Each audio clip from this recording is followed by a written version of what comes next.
Sa nakaraang video ay natapos tayo sa ating bida na makikitang tumalon ng mataas sa himpapawid upang isagawa ang kanyang ultimate technique at nang maramdaman na niyang sapat na ang na-condense niyang chi sa kanyang buong katawan ay agad na niyang ihinanda ang mas pinalakas pang Great Golden Palm, kung saan agad niyang inipon ang lahat ng golden chi sa kanyang dalawang kamay upang magpakawala ng napakalakas na technique. At ang isinagawa ng ating bidang Great Golden Palm ay ang sinabi sa kanyang cultivation manual na second level, habang may pagkaseryoso naman niya itong isinasagawa. Makalipas pa ang ilang sandali ay tuluyan ng napagtagumpayan ng ating bida magawa ang second level ng Great Golden Palm kung saan tinawag itong Akal Palm Technique, kung saan kitang-kitang ang nakakapanindig balahibong aura at pressure na ilinalabas ng pag-atake habang onti-onti itong pinakawalan ni Chen Feng. Labis na nagulantang ang hangal sa sumambulat sa kanyang napakalaking kamay mula sa kalangitan gaya ng sinambit ni Chen Feng sa kanya bago niya ito isagawa at kahit na nagtataglay na siya ng 8th level of posterior heaven ay wala siyang kumpiyansang magagawa niyang makadepensa dito dahil nararamdaman daw niyang magagawa na ng teknik na pumuslang ng cultivator na may lakas ng 10th level of posterior heaven.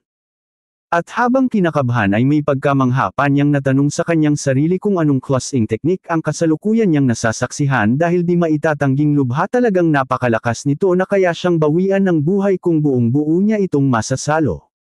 At makalipas pa nga ng ilang sandali ay tuluyan na niyang naramdaman ang nakakapangilabot na pressure mula sa Akala Palm Technique na papalapit sa kanya kung saan maging ang lupa sa kanyang paligid ay makikitang nagkakawasak-wasak na din dahil sa lakas ng pressure. Ilang sandali pa ang lumipas at tuluyan ng tumama sa hangal ang ultimate technique ni Chen Feng na di na nagawa pang maiwasan si Uncle Quan at makikitang kahit na labis ang kanyang sakit at hiram na nararanasan dahil sa pag-atake ay di pa din ito naiwasang mamangha sa lakas ng teknik ng ating bida. Maya-maya pa ay makikita na ang hangal na si Uncle Quan na nakahandusay sa gitna ng isang malaking kamay na naiwan ng Akala Palm Technique kung saan sa sobrang lakas nito ay di na muli pang nakatayo ang hangal at tuluyan na nga itong binawian ng buhay ng walang kalaban-laban.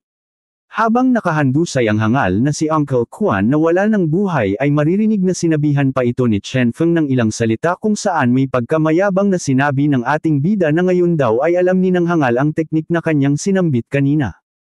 At kung anong teknik ang sinabi niyang nagmula sa kalangitan na tinawag niyang palm move falls from the heaven, at dagdag pang pagmamayabang ng ating bida na kundi daw sana hiniling ng hangal na makita ay baka daw humihinga pa ito sa kasalukuyan subalit mas pinili nitong makita ang kanyang teknik kaya ito ang sinapit niya.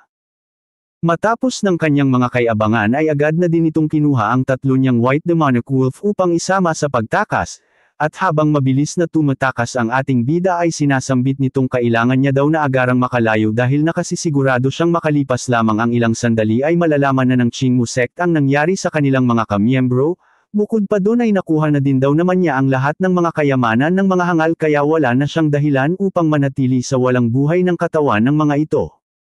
Matapos sa ating bida ay ipinapakita ang isang kabundukan kung saan isang malakas na boses ang umaalangaw at may panggagalaiti nitong isinisigaw ang hinagpis sa pagkawala ng kaysa-isa niyang anak, si Alice na tuluyan nang nalaman ng elder ng Qingmu sect ang nangyari sa hangal niyang anak. At habang naglalabas ng itim na aura ang hangal na inner sect elder ng Qingmu sect ay may panggagalaiti niyang tinatanong ang walang buhay na katawan ng kanyang anak sa kung sino daw ang pangahas na may lakas ng loob ang gumawa nito sa kaysa-isa niyang anak. Habang mariin lamang itong tinitingnan ni Gao Zuan na disciple ng Qingmu sect at habang seryosong nakatingin sa kanilang elder ay mariin niyang iniisip kung sino ang may lakas ng loob na pumaslang sa anak ng isang inner sect elder ng Qingmu sect kahit nakabilang ito sa 3 great sect ng Qingmu Mountain. Dagdag pa nito habang nakatingin kay Uncle Quan na maging ito daw ay di din nakaligtas sa kamay ng misteryosong cultivator kahit na nagtataglay pa ito ng 8th level of posterior heaven. Sa isip-isip pa ni Gao Zuan na mukha daw talagang naghahanap ng gulo ang cultivator na may gawa nito dahil ang buong Qingmu sect ang makakalaban nito sa oras na malaman na nila kung sino man ang may gawa nito. At matapos kay Gao Zuan ay muli nang bumalik ang puko sa nanggagalaiting inner sect elder ng Qingmu sect kung saan makikitang talagang nakakapanindig balahibo ang ilinalabas na aura ng hangal habang isinusumpa sa kanyang anak na sa oras daw na malaman niya kung sino ang may gawa nito sa kanila ay agad niyang ipaghihigante ang nangyari sa kanila. Matapos niyang makapagbitaw ng mabibigat na pangako sa kanyang wala ng buhay na anak ay agad nitong tinawag ang kanyang disciple na si Gao Zuan ng may pagkaseryoso. Kung saan nang marinig naman ito ni Gao Zuan ay agad siyang tumugon ng may paggalang sa kanilang elder kung saan agad niyang tinanong kung bakit siya nito tinawag. Nang matapos makapagsalita ni Gao Zuan ay agad na ding sinabi ng hangal na elder na bukod daw sa kanilang Qingmu sect, ay ang Jinggang sect at Chenyuan sect lamang ang papwedeng magtungo dito sa Qingxin Mountain. Kaya daw nakasisigurado siyang ang cultivator na siyang may pananagutan sa pagkasawi ng dalawa nilang miyembro ay nagmula sa alinman sa dalawang sect na ito. At gusto daw niyang imbestigahan ito ni Gao Zuan at gusto niyang malaman kung sinong cultivator ang nagtungo sa Qingxin Mountain kamakailan upang makakuha ng experience dahil malaki ang Hansa na ito ang pumuslang sa kanyang anak. At habang may panggagalaiting nakahawak sa isang kahoy malapit sa kanya ay mariin niyang sinambit na kahit sino pa man daw ang pangahas na cultivator na ito ay sisiguraduhin niyang ipatitikim niya dito ang mapait na kamatayan. Kung saan pagpip ay repiresuhin daw niya ang katawan ng pangahas na cultivator sa oras na malaman na niya ang pagkakakilanlan nito upang pagbayarin sa ginawa nito sa kanyang anak at kapatid, gaya daw ng ginawa niya sa malaking puno na kanyang napanghimalangan ng galit. Matapos ng kaganapan ng nanggagalaiting elder ng Qingmu sect ay lumipat naman ang eksena sa ating bida na nagtatago sa isang kuwebo habang nakalabas ang lahat ng kayamanan na kanyang nakuha sa mga hangal, at makikita din ang tatlo niyang bagong alaga na kumakain ng isang demon beast na ibinigay ng ating bida kung saan marahan niyang sinasabihan ang mga ito na magdahan-dahan sa pagkain ng ibinigay niyang pagkain para sa tatlo. Natutuwa pang dagdag ng ating bida na ang karni daw ng Backblood Serpent ay may mataas na appetite at dahil sa napakadami ng nakay ng tatlong laman at dugo nito ay di na siya mangangailangan pang humanap ng makakain ng tatlo sa buong araw. Dagdag pa ng ating bida na sa dami daw ng kayamanang kanyang nakuha ay di na siya mag-aalala pa para sa kanyang sarili dahil madami na siyang magagamit upang makapag-cultivate. Dagdag pa ng ating bida habang may pagkamanghang sinusuri ang lahat ng kanyang mga nakuhang kayamanan, na sobra daw talagang napakayaman ng Qingmu sect base pa lamang sa nakuha niyang mga kayaman sa anak ng elder nito kung saan sinabi ng ating bida na nakakuha siya ng ilang medium-grade spirit stone at ilang daang low-grade spirit stone kasama ng isang pile of golden oat na malaki ang maitutulong sa kanyang cultivation level. Subalit agad din niyang napagtanto na ang golden note na kanyang nakuha sa hangal na si Uncle Quan ay di bagay sa kanyang teknik na ginagamit dahil patungkol ang nasabing libro sa paggamit ng letigo kung saan ang pangalan ng teknik ay ang 13 Skills of Weapon, subalit agad din naman niyang naisip na magagamit din pala niya ito. Dahil ang kanyang senior sister Han ay matagal nang naghahanap ng babagay sa kanyang whip technique at ang whipping method na kanyang nakuha ay babagay sa pinag-aaralan nito technique at sa pamamagitan nito ay sigurado siyang mapapasaya niya ang kanyang senior sister, kaya naman ibibigay na lamang niya ito dito bilang regalo at bilang pagtanaw ng utang na loob dahil sa laki ng naging sakripisyong ginawa nito sa kanya. Matapos nito ay makikita na ang ating bida na sunod na pinagtuunan ng pansin ay ang crystal ng Black Blood Serpent at habang nakatingin sa nakuha niyang crystal ng Demonic Beast ay sinasabi niyang sa pamamagitan nito ay maaari na siyang mag-umpisang mag-close door cultivation at uunahin niya muna daw absorb ang crystal na kanyang nakuha. Makikita ngang tuluyan ng nag-umpisa ang ating bida sa pag-absorb ng crystal at habang ina-absorb niya ang nasabing crystal ay mariin niyang sinasabi sa kanyang isipan na hintayin lamang daw siya ni Ran Changgling dahil sisiguraduhin niyang wawasakin niya ang masasayang araw nito. Makalipas pa ang ilang sandali ay tuluyan na din niyang ilinabas ang kanyang ancient tripod upang mabilis na ma-absorb ang lahat ng mga spirit stone ng sabay-sabay sa ginagawa niyang closed door cultivation, kung saan makikitang ginamit na ngang muli ng ating bida ang itinuro sa kanya ng kanyang master na refining technique na Perileft Sutra kung saan agad na ding itong naglabas ng napakalakas na gintong enerhiya. At makalipas pa ang isang buwan kung saan makikita ang mataas na bundok na siyang palatandaan ng kanilang sect. Ang bundok na makikita ay ang siyang palatandaan ng Chenyuan sect dahil sa nakapagit na ito sa malaking kabundukan kaya naman ito ang naisip nilang gawing palatandaan upang agad na mahanap ang kanilang sect ng ibang disciple. Kung saan makikita ang daan-daang mga disciple na nagtitipon habang maririnig ang kanilang masasayang sinasabi na sa wakas daw ay dumating din ang araw na kanilang matagal nang iniintay at ito ay ang araw ng outer sect competition. Kung saan maririnig pang sabi ng iba na ngayong araw daw ay patutunayan nila sa lahat kung gaano kalakas ang kanilang mga abilidad sa pakikipaglaban. Sabi pa ng isa na ngayong araw daw ay patutunayan niyang masigit siyang mas malakas kaysa sa ibang disciple ng kanilang Chenyuan sect. Kung saan din naman sinang-ayunan ng isa pang cultivator ang sinambit ng isa pang cultivator at may pagkamayabang nitong sinabi na aminado siyang mas malakas ito sa kanila dati subalit dahil sa kanilang mga paghahanda ay di na daw niya masasabi kung sino ng pinakamalakas at tanging ang competition na lang ang makapagsasabi nito. Makalipas pa ang ilang sandali ay makikita na din ang senior sister ng ating bida na si Han Yu-er na kasalukuyan na ding nasa lugar kung saan magaganap ang competition, at agad namang napansin ng isang cultivator ang pagdating nito sa ni Alice na kinikilala din ito sa Chen Yuan sect. At maririnig na masayang sinabi ng cultivator na nakakita sa pagdating ni senior sister Han na ito na daw ang pinakamagandang babae meron sila sa Chen Yuan sect na siyang pinapangarap ng lahat ng kalalakihang cultivator na mapasa kanila. Maya-maya pa ay isa na namang cultivator ang nakakita ng pagdating nito kung saan agad nitong napansin na mukhang may hinahanap ata si Han Yu-er na kung sino dahilan upang agad niyang tanungin kung sino ang iniintay nitong cultivator. Sabi pa ng isa pang cultivator na patay sa kagandahan ni senior sister Han na baka daw ang cultivator na iniintay nito ay ang kanyang beloved one. Dahilan upang mapanganga ang mga hibang na cultivator sa pag-iisip nito at sabi pa ng isa na sino daw naman kayang cultivator ang nakakuha ng puso nito dahil lalabanan niya ito ng patayan mabawi lamang ang kanyang pinapantasyang babae dahil di daw niya kakayanin ang pagkawala nito. Makalas pang sigaw ng isang hibang na cultivator na kung sino man daw ang cultivator na natitipuhan ng kanyang minamahal na si Han Yu-er ay umamin na at hinahamon daw niya ito ng isang life and death battle at ang laban ay sa pagitan lamang nilang dalawa. Maya-maya pa ay isa namang babaeng cultivator ang siyang nagtanong kay senior sister Han Yu-er sa kung sino daw ang cultivator na kanina pa nito hinihintay dahil bakas daw sa mukha nito ang labis na pag-aalala habang di ito nakikita. At ang katanungan naman ng mga ito ay di agad natugunan ni senior sister Han dahil di niya alam ang kanyang sasabihin at natatakot siya pag nalaman ng mga ito na ang ating bida pala ang kanina pa niya hinahanap. At sa pag-iisip niya sa ating bida ay di sinasadyang namula ang kanyang mga paisngi na agad di namang napansin ng babae niyang kausap, kaya naman sinabi ng babaeng cultivator na alam na niya kung sino ang kanina pa nito hinahanap kahit na di pa niya ito sabihin. At ang tinutukoy pala nito ay ang kanilang hangal na senior na si Ran Changbling kung saan ito ang pangalan na ipinagdiinan ng babae na hinahanap daw ni senior sister Han. At nang marinig ito ni senior sister Han ay agad niyang itinanggi ang pinagsasabi ng mga ito subalit sa ginawa niyang kilos ay lalong tumindi ang hinala ng mga hangal na ito talaga ang hinahanap nito.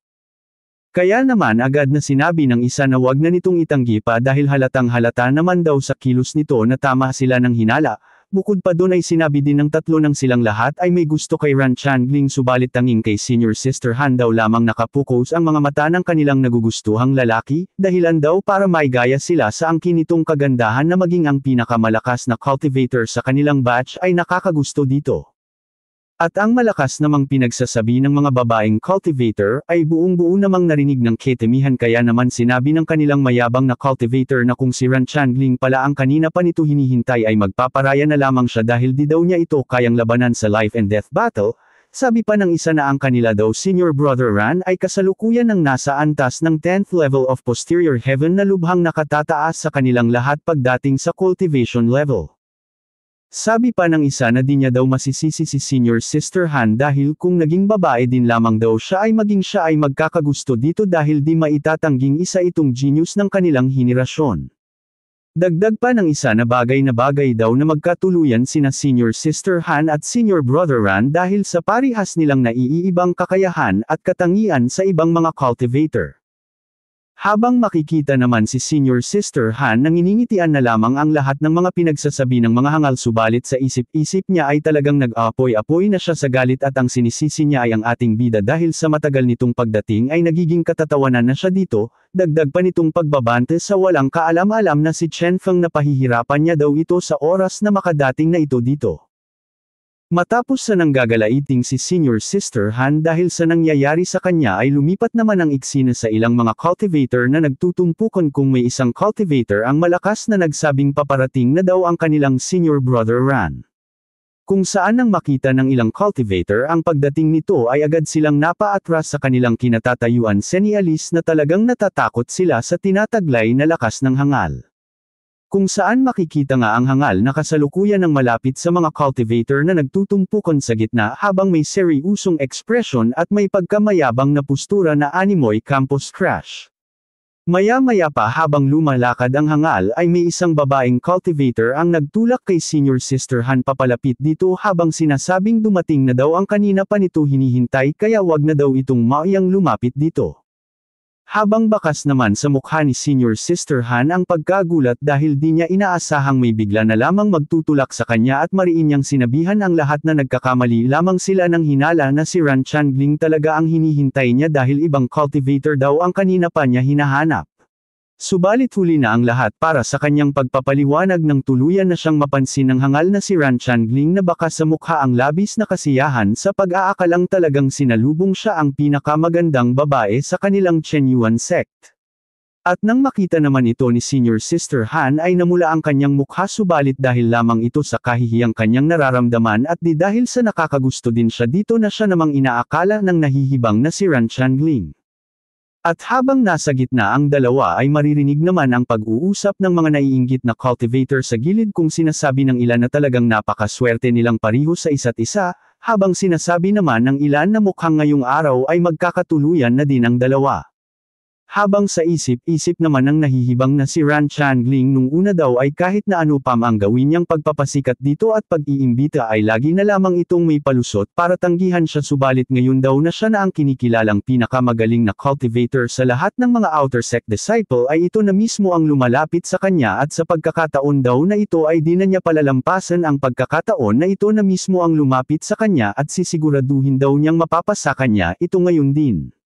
Makalipas pa ang ilang sandali ay bigla na lamang tumakbo si Senior Sister Han patungo sa hangal sa di malamang dahilan, at sa ginawa niya namang kilos ay labis na natuwa ang hangal kaya naman malakas nitong sinabi na talagang nakatadhana daw sila sa isa't isa kaya di daw niya ito pipigil ang yamakap sa kanya, habang maririnig naman ng mga cultivator sa paligid na labis na naiigaya sa kanilang hangal na senior brother dahil ang pinakamagandang babae na mismo ang lumalapit dito. Dagdag pa ng ilan na lubha daw talagang napakaswerte ni Ran Changgling dahil una ay nagawa nitong mangibabaw sa lahat pagdating sa cultivation level at ngayon daw naman ay nahulog na dito ang magandang si Senior Sister Han na di maitatangging malaking tagumpay para dito. At bumalik ang puko sa nahihibang na si Ran Changgling kung saan marahan niyang sinasabi na wag na daw magdalawang isip pang yamakap ang magandang si Senior Sister Han dahil matagal na daw naman niya itong alam at nagpapakipot lamang ito nung una. Subalit ang kahibangan ng hangal at ng lahat ng mga cultivator sa paligid ay agad na winikasan ni Senior Sister Han nang lampasan niya ang nangangarap ng gising na si Ran Changgling, habang may seryusong mukha na sinasabihan ng cultivator sa kanyang pinatutunguhan na kung bakit daw ngayon lamang ito. At nang makalapit na si Senior Sister Han sa cultivator na ito na walang iba kundi ang ating bida ay agad niyang tinanong ang dahilan sa kung bakit nahuli ito ng dating dahil kanina pa niya ito hinihintay.